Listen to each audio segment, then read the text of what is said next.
some cool tips that you guys can use for your own backyard. Hi guys, this is John, Pierre, and Mary, and we are hosts of HGTV's new show, Two Steps Home. And we are going to put together like a vertical garden for you today. You're going to see some kid stuff because we actually live here. And hopefully we can give you some cool tips that you guys can use for your own backyard. One of the things that we really wanted to do, since we couldn't go to the neighborhood pool, is build our own pool. We got a huge stock tank, and we built this kind of deck out here. And then the pool is fantastic. It's not really big, so it doesn't take a lot of maintenance, but it's also big enough for our kids to have a lot of fun in. Yeah. And even it's big enough for me to get in there and lay out whenever, I need to cool off. This is where you can find me. We also have on Friday nights, movie nights, where we have the projector that comes down here. Then we can watch the kids in the pool and we can watch our movie.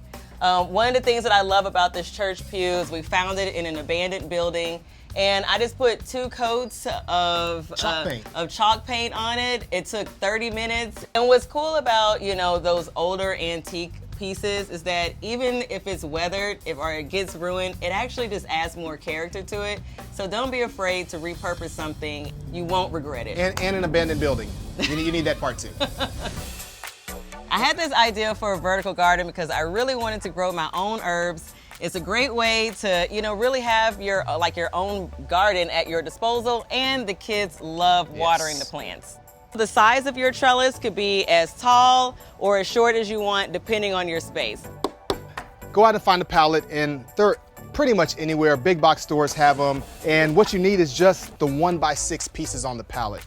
And if you don't have enough pallet wood, you can also just grab some 1x4s, and then you just put the box together. Really pretty simple with the hammer and nails. I picked a black spray paint that is a paint and primer in one. That way you can just spray it and be done with it. Outside is the best way to do it. You always want to know what size pot you have because that makes a huge difference. So in this case, Mary's going to use 6-inch pots, so I want to make sure the base is 6 inches wide. So this to me is the fun part. Picking out your plants and your herbs that are actually going to go on your vertical garden.